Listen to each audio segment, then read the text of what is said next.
अगर आप दिल्ली में पढ़ाई करते हैं या आपकी बहन, बेटी या कोई परिचित दिल्ली में पढ़ने के लिए दूसरे राज्य से आया हुआ है, तो ये खबर उनके बजट पर सीधा असर डाल सकती है। दिल्ली में महिलाओं के लिए बसों में मुफ्त सफर की सुविधा लंबे समय से पिंक टिकट के जरिए दी जा रही थी। बस में चढ़िए, पिंक टिकट दीजिए और बिना किराए दिए सफर कीजिए। लेकिन अब सरकार इस व्यवस्था में बड़ा बदलाव करने जा रही है। जानकारी के मुताबिक आने वाले समय में पिंक टिकट सिस्टम बंद किया जा सकता है। इसकी जगह महिलाओं को मुफ्त यात्रा का लाभ लेने के लिए पिंक स्मार्ट सहेली कार्ड बनवाना होगा।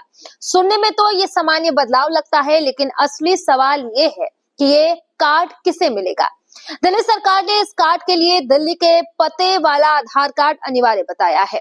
यानी कि अगर आपके आधार कार्ड पर दिल्ली का पता नहीं है तो आपको ये कार्ड मिलने में परेशानी हो सकती है, और यहीं से शुरू होती है हजारों छात्रों की चिंता। दिल्ली यूनिवर्सिटी, आईपी यूनिवर्सिटी और राजधानी के अन्य कॉलेजों में यूपी, बिहार, हरियाणा, उत्तराखंड, हिमाचल, जम्मू कश्मीर, असम, केरल और तमिलनाडु समेत कई राज्यों से छात्र यहाँ पर छात्राएं जो है वो पढ़ने आती हैं। इनमें से अधिकांश छात्राएं रोजाना कॉलेज आने जाने के लिए डीटीसी और क्लस्टर बसों का इस्तेमाल करती हैं। अब तक मुफ्त बस यात्रा की वजह से उनका मासिक खर्च काफी कम रहता था।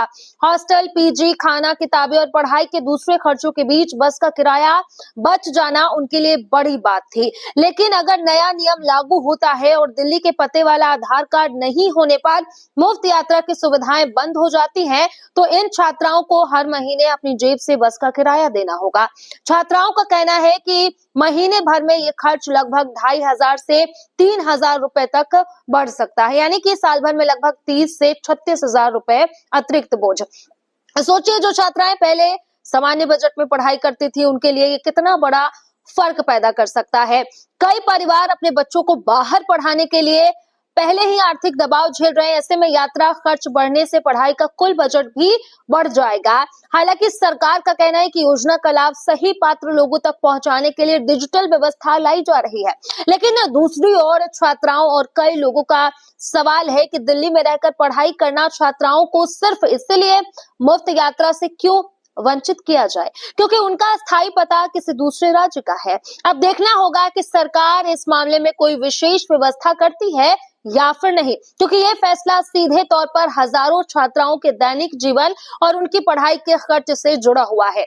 इस मुद्दे पर क्या कुछ आपकी राय है? क्या दिल्ली में पढ़ाई करने वाली बाहरी राज्यों की छात्राओं को भी मुफ्त बस यात्रा की सुविधा मिलनी चाहिए? कमेंट करके अपनी राय हमें जरूर बताइएगा।